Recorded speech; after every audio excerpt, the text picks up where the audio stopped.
All right. Welcome, everyone. Thank you for being here.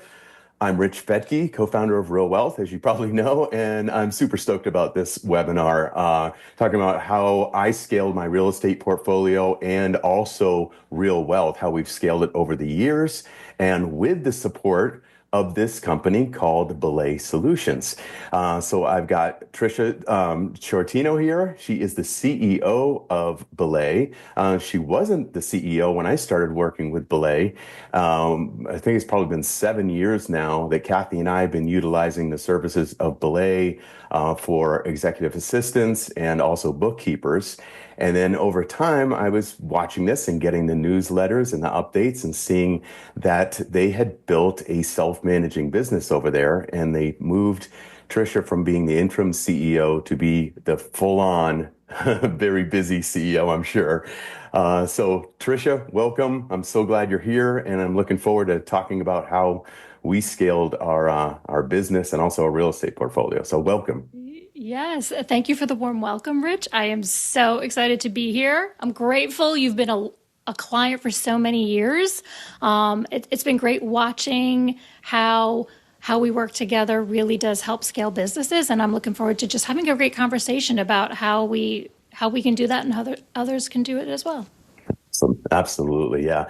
I've referred so many people to Belay over the years, friends, other business owners, and they always come back and they're just so excited and happy about it that they can actually take some of the things off their plate. So I'm looking forward to going into how that works and how you can utilize outsourcing and independent contractors. And I think we're going to go beyond that as far as like how to really scale a business and how to scale your real estate portfolio in a way that you can focus on doing what you are great at and focusing on what you love doing, and then finding other people who can actually do those things that you might not like doing too well, or you don't enjoy doing them. So that's what this is all about. So let's go. Yeah. Let's go for it.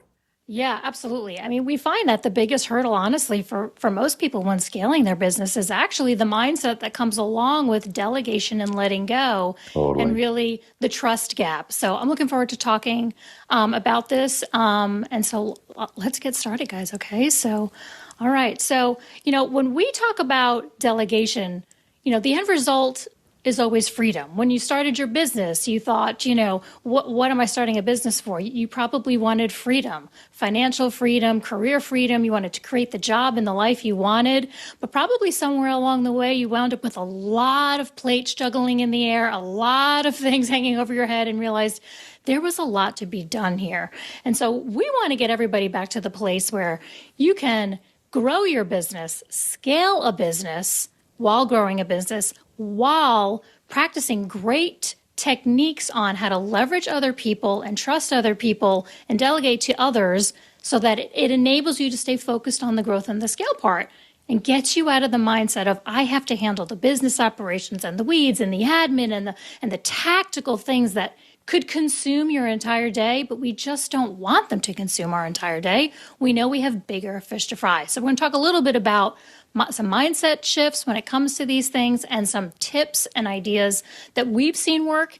And I know, Rich, you will have a lot to contribute to the conversation because you have literally done this as well. So you are an excellent role model for this. Mhm. But yeah, looking forward to the conversation. So why is delegation so important? So many things that we've already talked about. Truly, what it boils down to, first and foremost, it paves the way for scalability. No good business is built off of one person. There is no organization out there where there's one person leading the entire thing. Businesses were meant for teams.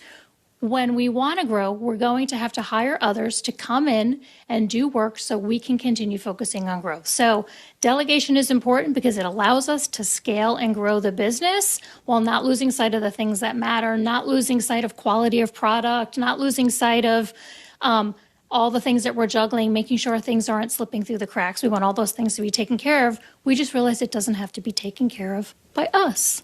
Totally. One thing I want to So, jump into on yeah. Trish is like, Who we're mostly speaking to here are real estate investors and real Yeah. wealth. For the last 22 years in business, our focus has been helping people create real wealth, having the money and the freedom to live life on their own terms. So you bring up the freedom piece. And so scaling a business and scaling a real estate portfolio are very similar, more similar than you would Hmm. think. Kathy and I wrote Scaling Smart together. And it was all about the lessons that we've learned scaling our portfolio and scaling our business. And a lot of that ties in. There's a whole section in the book on delegation and all that stuff. So I'm excited and perfect. This freedom is our focus, living life on your own terms. Yeah, freedom for sure. And then that leads you to kind of this second bullet point where it frees you up to do the high value work, which is what you're talking about, right? You want to be focused on what it is that you're doing to expand your portfolio and not get bogged down on low level activities. You want to make sure you're doing the things that matter, that are the things that are in your genius, and you want to move away from the low value work that's work that has to get done in the business, but it just doesn't need to be done by you. And there's a lot of letting go that has to happen there. We'll talk a little bit about that here in a minute. Next is improves decision making. When you have people around you who can take care of the lower level decisions and that are feeding you, you have a team that's feeding you the information you need to know, you're able to make smarter decisions, better decisions, higher level decisions. There is such a thing as decision fatigue. And if you have to be involved on every small decision that has to be made throughout your portfolio or your business or your company, at some point, you max yourself out, you're burnt out. You really want to start even thinking through delegating lower level decisions so that you can be focused on the higher level decisions. A lot to go into decision making as you're growing a business and a portfolio. And then lastly is just creating systems for efficiency. We want to be able to, as we grow, we want to copy paste, copy paste, copy paste. We want to create efficiencies, routines, redundancies, systems. We don't want every new growth lever, every new property, or every new addition to a portfolio to mean starting from scratch. We want to really create something that is replicatable, and delegation to the right people allows us to do that. So that's why we believe delegation is so important and why we're here to talk about it today. So, okay, now we're going to talk about the resistance factors. So we've teased a little bit about this idea that it has a lot to do with mindset. And we've run Now we're getting across, into mindset. I like it. yeah. Unfortunately or fortunately, we are typically the problem. I will quote Taylor Swift in here and say, it's me, I'm the problem, it's me. Sometimes we're the one that are holding things up. We become bottlenecks in our own organizations because we have different reasons with which we hold on to things longer than we should. And here are the 5 we have seen most commonly come up. First of all, there's this I can do it better mentality. You're the original person. You got the business where you have so far because you're great at it. And so it's hard to let go of things because you know and think and believe you can do it best. The truth is, there are others out there who can do great work that are equal to your work and take that from you. Or And better, they do or say better is what I better. found. Yeah, some of the things, right, that are not in your genius zone, they're not the things you love, you don't enjoy them, Hmm. like give them away, someone will do them better. And transparently, some of the things you have to give up that you love, sometimes somebody doing it 90% of how you would have done it is still good enough and the job gets done. So I'm with you. Sometimes there are people who do it better, and sometimes there are others who do it just close enough that it passes. But we certainly have to get over this mindset that we have to do it because we're the best. The second is, no one wants to do it either. There's some people out there who hold on to a task because it's laborious, it's boring, and they just feel like, I feel bad delegating this to somebody else because they're going to dislike this also. So I'm going to hold it. I would feel bad delegating this. I see this so often, which is so fascinating. I feel bad delegating this thing because I don't enjoy it. They're not going to enjoy it. And I want them to have a good experience working with me. So people hold on to work that they don't want others to dislike as well. The thing That with was that me with is, bookkeeping. Okay, there you go, right? Yeah, I was like, oh, Um, this sucks. This is no fun. I don't want to make someone make else do anybody this. else do it. Yeah, and then Yes. I find Sam, our bookkeeper, who's just like he loves it, you know? That's the thing is that there are people, I mean, this is the world, all the different personality types, people out there who love the things you hate. It's Yeah, fantastic how it works out, right? I'm yeah, with it's you. beautiful. Numbers, bookkeeping, accounting, not my thing. I have a team of people that do that. It doesn't have to be my thing. So I think there's this, you know, realizing that just because you dislike something and don't enjoy it doesn't mean there's not somebody out there who doesn't love it. So there's that one. The third one is, I enjoy it, so I should be the one to do it. You like the work. You like the task. You like doing the thing. It like brings you joy. But unfortunately, there are many of those things you should keep because they are important and high impact. But there's probably some things you're holding on to that you really like doing, but you actually have no business doing it because somebody could totally do it just as good as you because it's not critical for you. And I did this. I'm the culprit. This is my biggest hurdle as a leader. There is a lot of things in my work and my job that I really loved doing, and I didn't want to let them go, but I really had to bump up against, but if I want to grow, I have got to let some things go. I need to free myself up to be focused on higher level things, strategic things. I need to be ready to take the next big challenge on. I can't hold on to all the things that I love. So sometimes we have to let go of things that we enjoy doing, even though we have no business doing them. Then there is if I want something done right, I have to do it myself. And those sometimes are people who they've delegated once before, it didn't work out. They got burned. They tried to do it. The expectation was missed, so they took it back. So now they're holding on because they feel like it can't work. And so my advice there is just, that's probably one experience. Even if you had a couple experiences where it didn't work out, I'd say keep trying again. And maybe we need to look at our communication if we've tried multiple times and it hasn't worked. Are we communicating correctly? Do we know how to delegate? Are we delegating in the appropriate way? Are we letting go with appropriate training? Or are we just throwing stuff over a fence and wishing people good luck? Internally we look at ourselves. Are we appropriately letting this go if it has failed too many times before? So that's one too. And then last but not least, I can't have someone else do it because I've never done it. So when we're creating something new inside the team, a new process, a new module, something new is happening, we think, well, I have to spearhead all things new because I am the originator of spearheading all the new things that have ever happened in this portfolio, in this company, in my business. So we think we always have to be the originator of all things new in the organization. And it's just not true. We should give others the opportunity to let somebody else come up with the idea of how that's going to work or how that should go. Let somebody else dream up how this new thing, vision, task, process, project should go, and give somebody else the opportunity to really step up and show themselves. So that's been one for me as well, where I always felt like if something new was happening, I needed to lead it because I was the leader. But actually, I was stealing away from other people who wanted the opportunity to lead themselves. Totally. Yeah. I mean, like as a boomer, I don't know social media or didn't know it too well. So, bringing someone in who knows social media just because if I was like, oh, I haven't done it myself, so I can't hire someone else to do it. It's like, absolutely. I was completely wrong. So we hired our younger daughter, who's now 25, who knew social media inside and out. And she is now the director of our whole social media campaigns, manages all of our social media. So there's an I love example. it.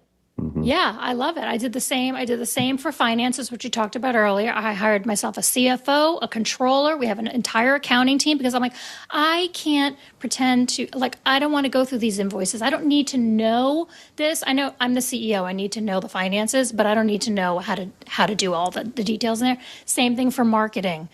There was a season of time where I was leading, things marketing, and marketing was just not my expertise. And now I have the people on the team who are marketing experts who know more than me. That's their job. So I think we get to a place where we realize we actually should be hiring people that are smarter than us in certain Yeah. areas because they bring a skill set we don't have. Yeah, Tricia, I had a mentor who said, he asked me, he goes, what do you think leaders are paid for? Why are leaders paid so well? And I didn't have an answer. And, I took a couple guesses, but he said, leaders are paid to have effective conversations. And it Mm, just hit me like a ton of bricks. It was like, that is what we're paid to do, is have effective conversations with the right people. So if you're there hands-on doing the bookkeeping or any of that stuff or social media, whatever, that's going to keep you away from having effective conversations with your team. That's a big one. yeah. Yeah, I 1,000% agree. I say today, it took me a long time to be okay with saying, I don't own any tasks Mm, anymore as the love CEO. that. There's nothing that's waiting on me to be done. Actually, my job is to lead the leaders, help them make decisions, make big decisions, think to the future, strategize on how we're growing. Like that's my job, but there's no task that sits on me. Perfect. So the business can run without me. I could take a vacation and nothing is stopping because there's nothing waiting on me. Yeah. It's that's freedom. Yeah, that's a Freedom. self-managing business. That is freedom. Yeah. And so what those all those beliefs we just talked about, they all have to do with how we view ourselves, how we view others, and how we want others to view us. They're really just beliefs or mindset changes that really we really just want to change the way we think. And the reason we talk about this is because we know so many people struggle, but it's up to us. We are the solution, and we can make those changes. So let's pretend like we've just convinced a bunch of people that, you know what, Rich and Tricia are right. I have got to do a better job of letting go of some things and delegating. Where can I even begin? And so we like to talk about the 6 T's of delegation. There's a lot of different things out there that you can focus on. The 6 T's, these are Harvard Business Review's 6 T's of delegation, which we'll talk about. But there's many different experts out there that talk about different things to delegate. The delegation matrices, we can talk all about it, but we're just going to start with these for right now. So these are easy. We actually hit on some of them already. First one, you're terrible at it. Like you are just no good at it. It's like me. It's like me in the bookkeeping. Like I'm no good at it. I'm marketing. Like it's not my thing. I'm delegating it. Those are the easy ones. You're actually just not good at it. And it's draining you because it takes a lot of energy to do things you're not good at and do them well. So delegate them, get them off your plate. Find somebody who's actually really good at those things. Second is they're tiny. It's the small task. It's the little thing. It's like the email. It's the checklist. It's the task in Asana. I mean, for me, it's like booking the travel, setting a meeting, all the administrative small little things that they're micro tasks, but they all add up over the course of a given day, week, year. And you want to get rid of the small stuff that doesn't need you. Mm-hmm. Tricia, sorry to interrupt. We had one comment. If anyone has questions, go ahead and use the Q&A there in Zoom. Thank you, Daisy, for this. She said, FYI, Tricia's sound is really low. Can she increase her volume? Oh, sure. So, okay. Let me lean in, guys. There we go. That sounds better. Do you hear me better? Okay. All right. Let me know. Okay. Okay. Tiny. Time consuming.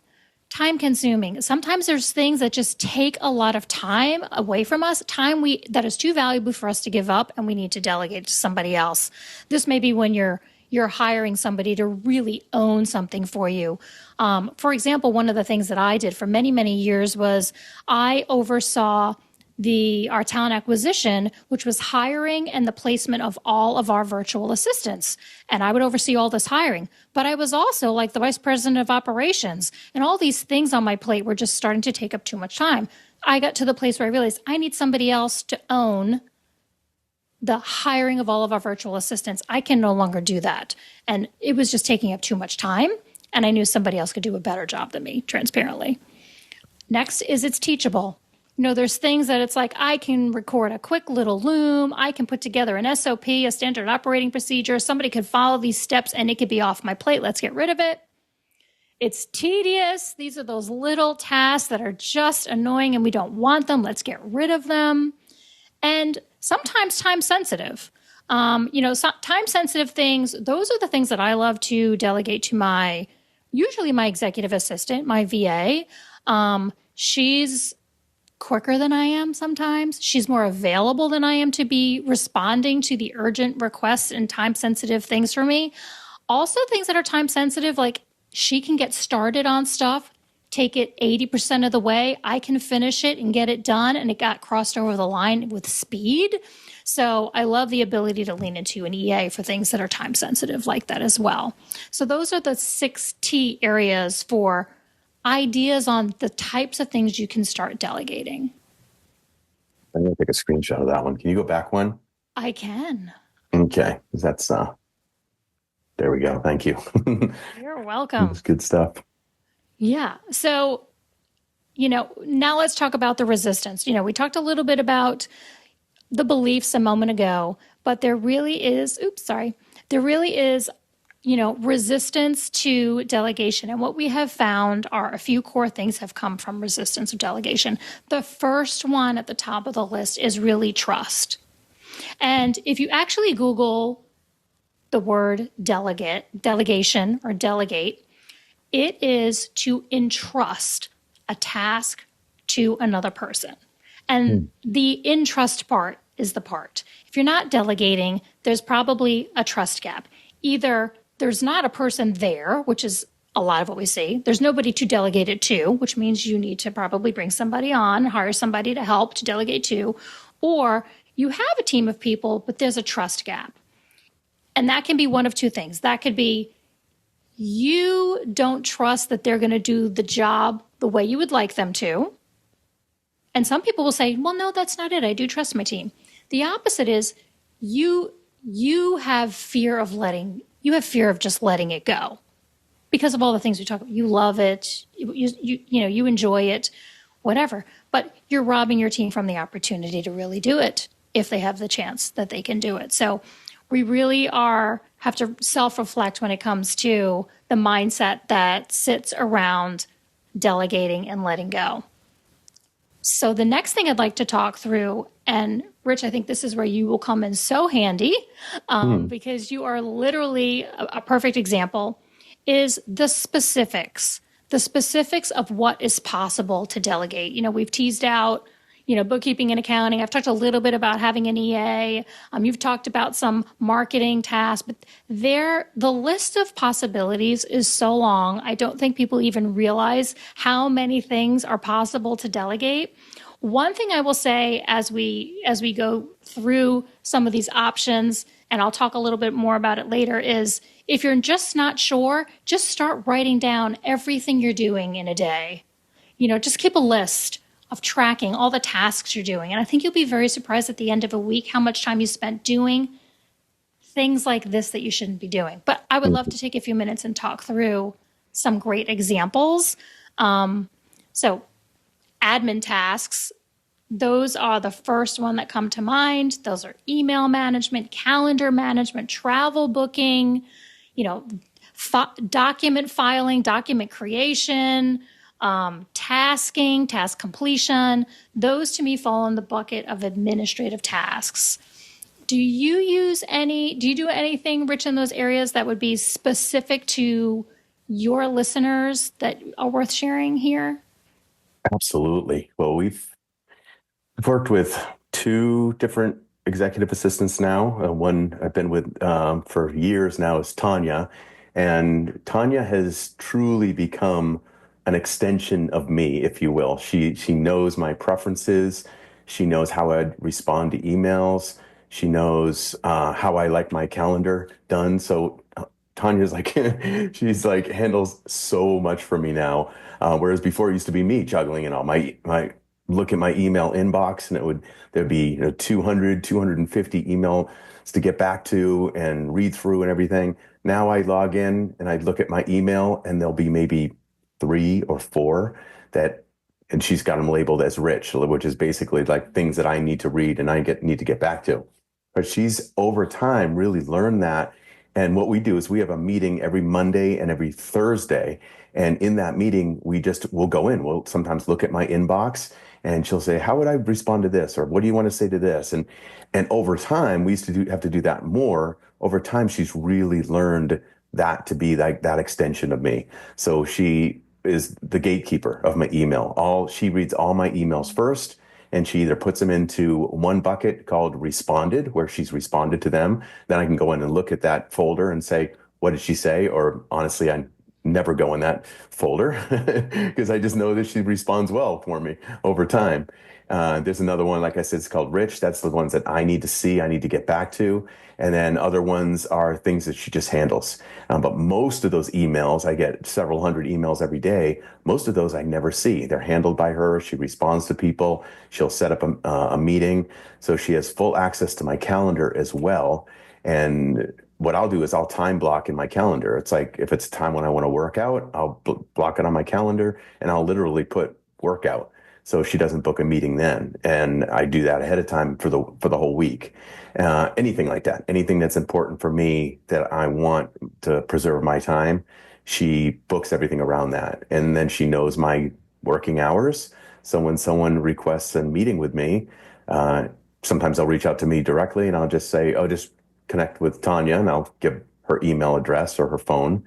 And so she handles my whole calendar as well. So those are just two examples, is the calendar and the inbox that has freed up hours and hours for me. Yeah, the same for me. My assistant, she kind of runs my life at this point. I think she might be the boss of me. As far as like Yeah. her managing my time, where I'm spending my time, making sure I don't get sucked into things I shouldn't get sucked into, managing Hmm. my calendar, and sometimes she has to tell me no. She has to hold me accountable to not overextending myself, which has been great. She's a great accountability partner for me. But I feel the same way about the administrative tasks at my EA too. Yeah, she handles so many things, travel bookings, research. She's amazing at that. And I'm like, I'm looking at these different options for our company retreat. Can you research these three different locations? And this is the most recent one. You can tell me what would the total cost of the company be if we have our retreat in Malibu, or if we have it up in Park City, or if we have it in anywhere. So it's been Yeah. cool. Yeah. The list goes on and on. The list Hmm. goes on and on. You find a great assistant, there's so much they can do for you. So I agree. A couple of other examples we have here are marketing and communications. That's a great one. Social media, I'm with you.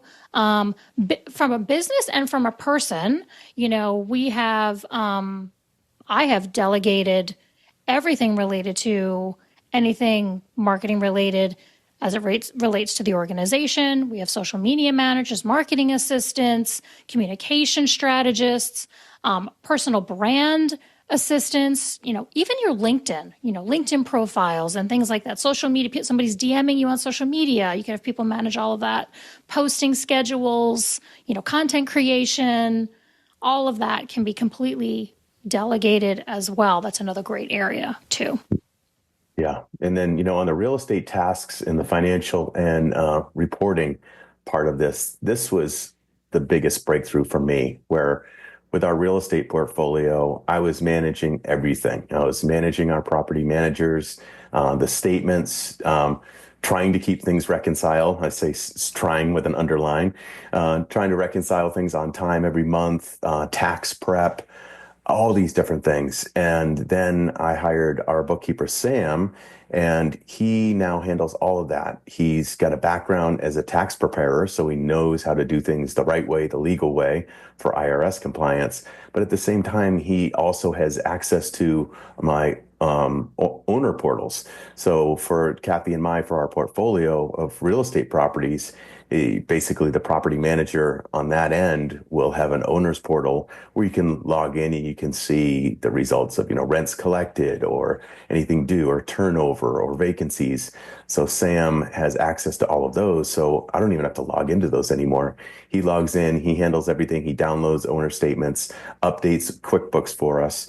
And then what I do with Sam, I have a weekly meeting with Sam every Wednesday, and we just go over things if he has any questions, but we also look at the reports that he generates every month. So every month he generates profit and loss statement, return on investment, cash flow analysis on every property, and he's got them all in one row. So I can look at every property, look at the return for each property and how it's doing. And then there's a whole aggregate total on how our overall portfolio is doing. So then my focus, then that frees me up to optimizing our portfolio and looking at what's really working, which property should we sell, which property should we put more focus into for our short-term rentals as well.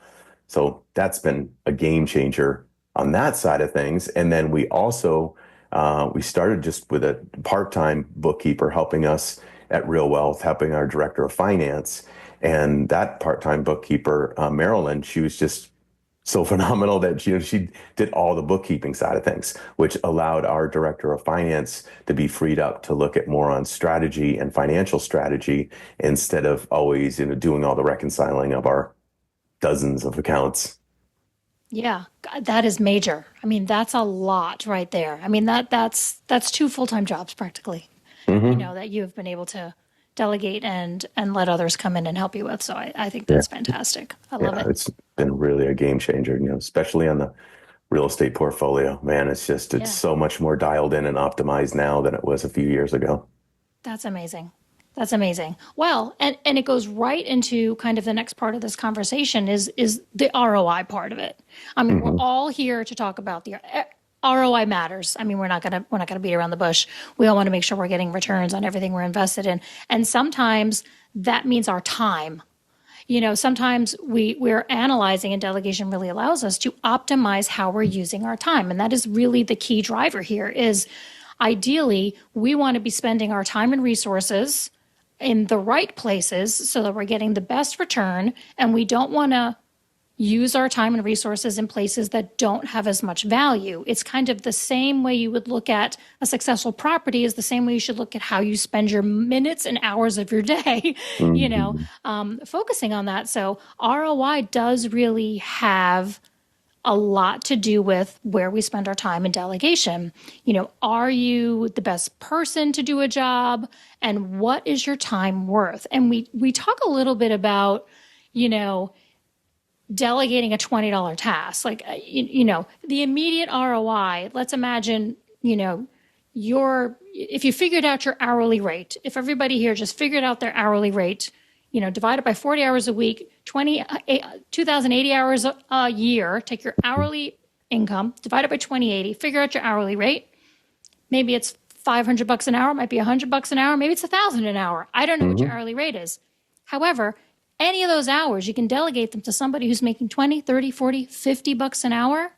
You have instantly made yourself potentially 10x. If you're making $500 an hour and you're spending an hour on something and you just paid somebody $50 an hour to do the same exact task, you just made $450 in that hour. Hmm. So there is an actual ROI when you think about letting go of things and evaluating the worth of your time. Yeah, it's a return on your time investment. Tricia, have you read the book Buy Back Your Time yet? I have. So Dan good, is, right? Dan yeah, Martell. Dan is great. I've had the opportunity to connect with him a couple times, and he has really dialed in the concept better than anybody I've ever met when he talks about buying back your time and really putting value on what your time is worth. So he's a great one. Yeah, highly recommend that book for anyone who's listening. It's just like it goes into the mindset piece, but then I love his buyback rate where he says you Yes. take what was your income over the last 12 months, just like you said. You Yeah. take that income over your last 12 months, you divide it by 12, and then you divide that by 4. And I love this concept. It was like, oh man, my jaw hit the ground because it's like by that by 4, that is your new buyback rate. So it's 1/4 of what your hourly rate is. In that way, you're guaranteeing that kind of Mm, the huge return, the multiple on your time. yeah. Yeah. Yeah. Yeah, exactly. And I think a lot of people get lost in it. We will hear people say, I can't afford to hire an EA. Yeah. And it's like, Yeah. but wait a minute, how much do you make an hour? So Hmm. you're paying yourself to do this task for this hour, and your cost is way more than the affordability of this EA. So there is this, again, it's a mindset shift and really understanding the value of your time and what your time is worth. Hmm. And transparently, you you want to leverage your time to the best of its ability. And I don't want to beat a dead horse there. But the most important thing is like, there's also what does peace of mind mean to you? You know, there's ROI around the lifestyle you're leading. And this goes back to what we talked about is, you know, your whole model, right? Freedom, Yeah. freedom. If you have become, you know, a workhorse and a slave to the business because you are having to work 60, 70, 80 hours, nights, weekends, you're missing things with the family, your social life is at a decline because you don't have time to hang out with friends. Like, is it even worth it? You know, so the idea is like, you've created this and you're doing this great work and you're building this so that you can have a great life, but actually you're not living it at all. You know, so the next step is, okay, you've started building this thing. Now bring in others so that you can get your work time down to what it is you want it to be. Transparently, I'm a 40-hour CEO. I work 40 hours a week. That's very intentional. It's very on purpose, and it's very by design. I have children. I have a husband. I have a family. I have a life I want to lead. I want to take care of myself. I want to make sure, you know, I'm happy. I want my family to be happy. And that's not going to be possible if I'm not present. And so I've been very intentional over the last 10 years, 15 years of my career as I've been leading an organization through growth to make sure that I'm delegating so that I can have peace of mind and that the quality of my life would be very high. And truly believe that you don't have to sacrifice one for the other if you can figure out how to do the delegation part. Yeah, it's huge, Tricia. You know, I was before Real Wealth, way back in the day, I was a coach and worked with a lot of clients and had my own coach. And my own coach was constantly calling me out on that, making sure that I didn't overwork, put too many hours in the office with two young daughters and everything. And then, as many of the members of Real Wealth know, I was diagnosed with melanoma. They thought it had spread to my liver, and the oncologist gave me 6 months to live. It was a false diagnosis, but they told me that it was just hemangiomas, clusters of blood vessels that looked like cancer in my liver, and the connection between the melanoma in my skin and that. They told me I had 6 months to live, but I remember saying to Kathy, I'm so glad, if I only have 6 months to live, I'm so glad that I lived my life over these last few years with our daughters, that I took the time. I didn't trap myself in my office and spend more than 40 hours a week. So it's near and dear to my heart. And that's why that's the ethos of Real Wealth, is about living life on your own terms and having that freedom. Because it rocked our world in a deep way. I can't even imagine. I did not know that story about you, Rich. So thanks for sharing with me. Your audience probably knows, but that's new information for me. What a pivotal, I mean, talk about mindset shift. I mean, that's it right there. I mean, literally, that's the way we have to view it. Like, if you only have so much time left on this earth, what do you want to be remembered for? You know, Exactly. Or like the 18 summers, you get 18 summers with your kids, basically, and all these things, they're out there for a reason. So yeah, I'm passionate about that. That's why I wanted to bring this whole thing to our members. Yeah, no, I love it. I think that, work can be, and I'm a recovering workaholic. Truly, I am a recovery. I love working. I mean, I really do love it. Like, I could work all the time. I love what I do, and I think that's a lot of us. That's entrepreneurs. You wouldn't be doing what you were doing if you didn't really love it. But everything has to have its limits. We have to throttle back on everything, and everything has to have balance. So I had to get to the place where I realized I don't love my work more than I love my family. And I don't want my family to think that's the case. And I had one of those moments when my girls were little. They were probably about 4 and 7 years old. And I was cooking dinner. It was in the evening. I have my laptop in the kitchen. I'm kind of like answering emails and cooking, and they're doing their homework. And then we're in the kitchen. It's like 7 o'clock at night. And, my littlest girl said to me, Mom, when do you get off work?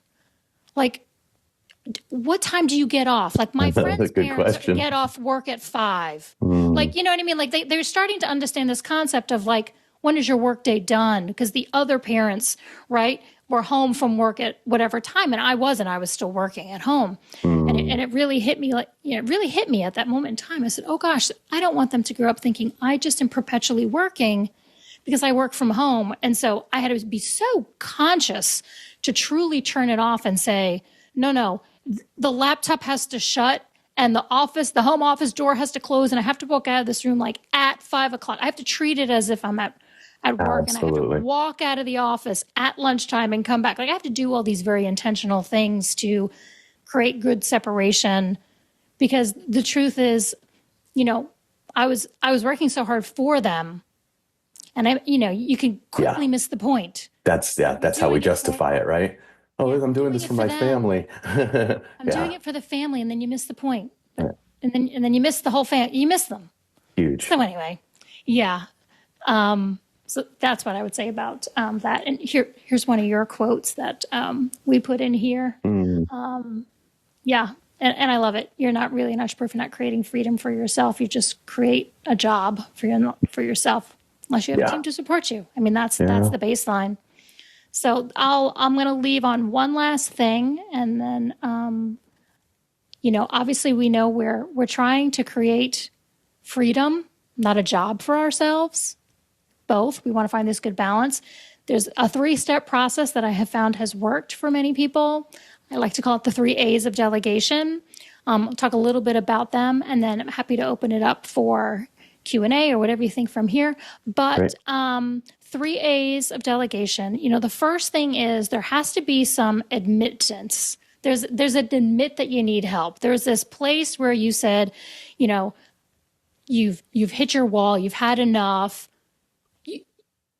You had a medical diagnosis, right? Whatever that is for you, there comes a point in time where you actually are like, there's a point where you have to admit, the way I am working does not work anymore, and something has got to change. So you hit that first step. You're admitting, I've got to bring somebody in. I've got to let some stuff go. Admit. The second thing. My name's Rich, and I'm a workaholic. Yes, literally. I'm with you. My name's Tricia. I'm a workaholic.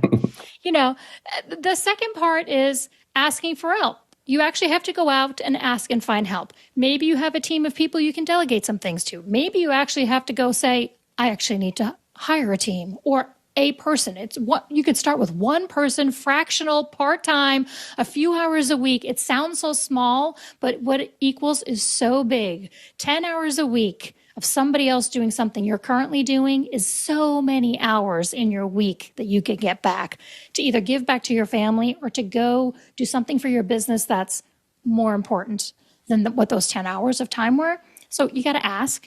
And the third one is the allow part. Now, allow has a lot to do with you've decided you're going to bring on a team. You've hired a couple people. You bring them on. Allowing the people to help you means the letting go part. This is the part where you truly have to flex the muscle and go, I love doing this, but I'm going to give it to you. I'm allowing them to take it. I love doing this task, or this task is so horrible, I don't want to give it to anybody else. Nope, I'm going to allow somebody else to do it anyway. So the third part is really the allowing others in to help and getting over this hustle mentality, or the mentality that we must do it all to be successful, because it's just not true. Doing it all is just not a growth strategy. So allow others to come in and help you get the work done, and the work gets done. So if you follow the 3 steps, if you started today, in 90 days, you'd be a completely different person. Agreed. Yeah. So as far as Belay, these are some stats I wanted to throw on here because I felt like, wow, so important. In 2024, we saved our clients 2.5 million hours. We've saved them a month of time. We've saved them $374 million, which is $117,000 per client, by giving them back their time. It's a gift that I get to lead this company, and we get to do what we get to do because we get to serve people with the help they need so that they can grow their life transparently. And then one thing I want to end with, and then we can open with Q&A, is that if anybody feels compelled or called to come over to Belay and seek our services, we are offering to you guys only. This is like a private, we do not do this. This is not a gimmick that we like to run. this is very special for you guys. We are going to offer anybody from Real Wealth a 50% off of our startup implementation fee. Just say that, Rich sent you, Real Wealth sent you, and we'll help you get started at a discount because we really believe that our services will help. Love it. Yeah, Tricia, I just want to ask you a question on that too. Like, from what I remember of all the people who apply to work through Belay, isn't it something really low? The percentage of people? What's the percentage of people that actually get accepted? Yeah, it's like 3%. So we receive close to 10,000 applicants a month, which is an amazing gift, right? Like, a lot of people have a hard time hiring. That's why, 10,000 applicants a month on average. Sometimes it's 13,000, like it ranges, but 10,000, we hire about 100 people a month, which, by the way, that's also a lot of hiring in a month. But out of the 10,000, I mean, we're down to like the 1% to 3% of people are getting hired at this point through Belay. We have a very rigorous interview process and a vetting process. They have to get through one-way video interviews. There's actual skills assessment. They have to take tests. They have to show their practical skills. Whether if they're a bookkeeper, they have to prove their financial acumen. They have to prove their skills in QuickBooks and different things like that. If they're an EA, they have to prove skills on their written communication and how they would problem solve and do mock travel planning and different skills assessments like that we have built. And now we've actually added AI components to it. We are now testing and really leaning into how AI can help maximize the support and the benefit you actually get from having an EA or a bookkeeper or somebody from Belay, because we know that there's a lot to be said there. So we've been actually teaching and training our EAs how to use different AI technologies to just superpower them, to boost them. And I've been using it with my assistant as well as my marketing assistant.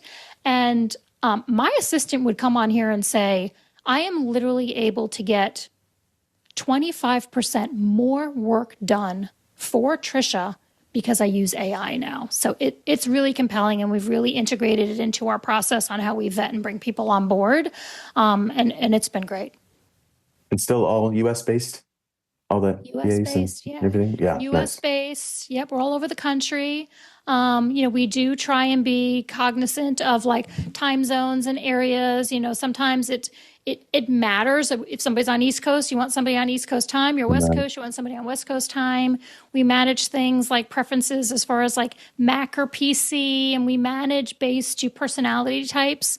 That's probably our biggest secret sauce, I'll say, is that we know that personality type, character alignment matters more than anything. You actually have to respect and like the person on the other side. Most people can be taught anything. I can bring an EA to you who has maybe they're a Microsoft user, but you're on Gmail and they've never used Gmail. But if you like this person and this is a smart person and somebody you enjoy working with, like teaching them how to use Google, it's a couple days time, it's a couple Zoom looms, like it's no big deal. So we really do believe core skill sets matter, but competency matters most. Yeah, huge. Okay, I got some Q&A here. Do you want to have at it? Yeah, let's do it. All right. First one, Jacob said, you both touched on having an assistant take over the email for you. Do you mind going into greater depth? Email management seems to be the greatest obstacle, and I'd love to put together an efficient system that my assistant and I can rely on a daily basis. So I'll do a quick answer on that because and maybe you have something else to add to it, Tricia, but I work together. First of all, our assistant Tanya came to me already with an email system that she recommended, and it's creating the folders I mentioned. So you got the separate folders that she can throw the emails into. So if I ever want to access them later, I can go into those folders and see based on priority, if it's something I need to see, if it's something she's responded to, and even, junk. She'll throw things in the junk that, or she'll unsubscribe to things for me. So that is the system that's worked really well. So your executive assistant or virtual assistant should be able to say, here's a system that I know that I've used in the past with other people. And then you can kind of test that system out and then kind of make it your own over time. Yeah, and just to add to that, we do something almost identical, very similar. We use a foldering system. I have a read folder, which are things that they do not require immediate action. She just thinks I need to read them over because they seem like they're important. And it's usually something she might have responded to on my behalf, but she wants me to make sure I've read whatever information's in there. Then there's a done folder. These are the things that she already handled. They're done. She's putting them there. But if I want to comb through them and see what's done, I can. To your point, Rich, after you've worked with somebody for a while, you actually don't need to check done anymore. You kind of trust what they're doing. But Yeah. it's a great way to go through training and to assure everything's being handled the way you want to. And then we have a Cameron folder, which is her name, Cameron, where she will drag items into the Cameron folder, which are items like she's going to handle. I don't need to touch them. She's on it. And maybe it's going to take her a minute. She has to research something or she's scheduling a meeting. She pulls it into her folder. So what's left in the actual inbox are things that are intentionally left for me. They're the things that I need to handle. And to your point, it's like 3 or 4. Like I open my inbox, there'll be maybe 3 emails that are things like I have to do. Everything else is in a folder system that's being handled or is done. And those are fantastic. So that's kind of the system we're using. But ultimately, the foldering thing has been great for us. All right. Thanks for that. Hopefully that helps Jacob. Takes a little time to get it dialed in, but you give it a few months and you'll never look back. Let's see, Daisy, thank you both. Rich, I have a question for you. Since you own hundreds/thousands of rentals, ooh, thousands would be nice. What banks do you use and or recommend that allow the separation of each rental's income and expenses, like a tier system, without having to open a bank account for each rental? Is there a bank that many investors use when they own and continue to grow their rental properties? Let's see if I can answer this succinctly. We use Bank of America just because they're so easy. They're everywhere. And if you want to open up an account and say you form an LLC for that property or a group of properties in that market, there's usually a Bank of America there. So, and it's all easy to log in and everything interacts. As far as the separation of the different rental income and expenses, that's something that Sam, our bookkeeper, he handles all of that. He brings that, he downloads everything from the bank right into QuickBooks. And then he's got categories or classes, they're called. So he has a class for each property. So he can easily pull that into QuickBooks, and doesn't matter what account it's coming from or if it's from account with multiple properties, he will go in and automatically has a way, he's created up those rules. So when he downloads it, it separates it into QuickBooks, and QuickBooks is where you're going to see that breakdown of the performance for every property.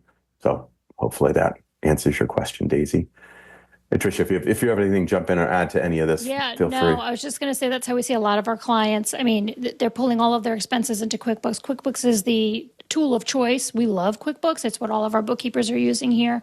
It allows you to classify and sort things and see them so many different ways. And a lot of the banks, like Bank of America, you can API and automatically load all that into QuickBooks. So yeah, I highly recommend it. Awesome. Yeah. Let's see. Another one from Jacob. Rich, looking to get and find my first rental that has DADU, ADU basically, detached ADU, accessory dwelling unit, development potential here in Seattle area. Any tips or non-negotiables for getting started? Let me find the first one I'm doing.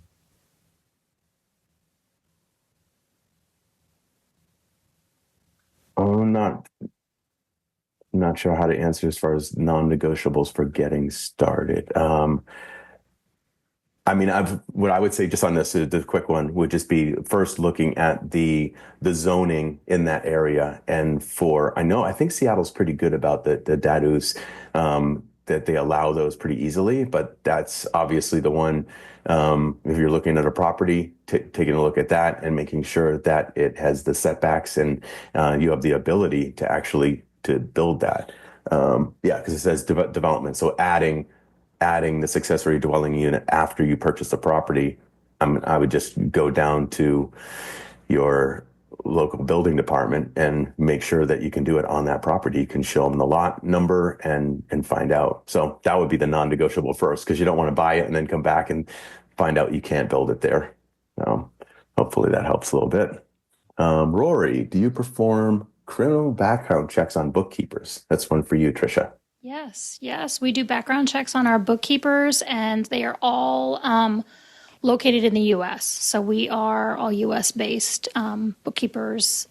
We have multiple levels of different types of services as it relates to accounting services. So we have clerks. If you're looking for lower level, maybe you have a director of finance or somebody and you really just need a clerk in there. We have clerks, bookkeepers. We have controllers if you need a bookkeeper on steroids. We have controllers. We also have fractional CFOs if you need advisory and forecasting and budgeting and stuff like that. So we also have kind of the bundle, if you will, if you need two or three of those things together. Maybe you need somebody who's a controller, but you also need a clerk because you need somebody who's has a higher level skill setting and can be more CPA-ish for you, but they need a clerk so they can get all the work done. So there's a combination of all those things, but they're all located in the U.S. and we do background checks on them all. Wonderful. Thank you. And I think we got time for one more. I have a great Belay assistant who is managing various tasks for our team. Nice. I'm looking to grow the scope of what assistants can take over for me and don't know how to go about deciding if I should assign new tasks to the current assistant or give those tasks to the inevitable new assistant. Oh, that's a good one. Well, I would say my first thing would be to delegate the task to the current assistant unless you feel like it's a completely different skill set that this person doesn't have. So if it's more general administrative duties, I would give it to that assistant. If that assistant is tapped out or they're already full-time, you're saying, and you can no longer give tasks to this assistant, then if it's starting with somebody new, I can see that happening as well. So I'll use myself as an example. So I've had an executive assistant who has grown with me over time. She's full-time. She's been full-time for me for many years. She's 40 hours a week now. And she's done everything from meeting planning to event planning to all my email to my calendar. She does personal things for me. She helps me book my vacations. She helps buy birthday gifts. Like she literally does everything. She helped create this presentation we're all looking at today. So she does all of these things 40 hours a week. As I've grown and the business has grown, she's actually run out of time. So now she has an assistant because guess what? I don't want two assistants. I want somebody else I have to delegate to. So I've taught my assistant how to delegate, and she has an assistant. Oh, that's amazing. Oh, Yes. I love that. I would have never thought of that. And separately, I have a marketing assistant because that is a different skill set. I need somebody else who's able to log into the back end of a website, check Google Analytics, know when the best time is to post, create a reel, all those things. That is separate. So I have a marketing assistant who is separate from my executive assistant. But yet back to you, Rich. Having your assistant have an assistant is way better than having two assistants. That's good. I love that. Yep. Nice. Only one person to delegate to. That's right. We're trying to narrow the scope. Yeah. All right. Well, we nailed it time-wise. It's perfect. We got used up our full hour. Thank you so much, Tricia. Appreciate all your wisdom and input and all that stuff. Let's actually go back to that screen. If we could bring that up again one more time. I just want everyone to have the opportunity to take a quick, let's see if we can bring that up. There it is. Just in case you didn't take a picture of that or do a scan of that QR code. If you're interested in any of the other questions that we didn't get to, I'm sure those can be answered by someone at Belay. So feel free to just contact them, ask them questions, and for more clarification before you take any other actions. Yeah, please do. And then just tell them you were on this webinar and you know Rich and Real Wealth. And if you decide to take action, we'll make sure we get you that 50% off. Thanks, Tricia.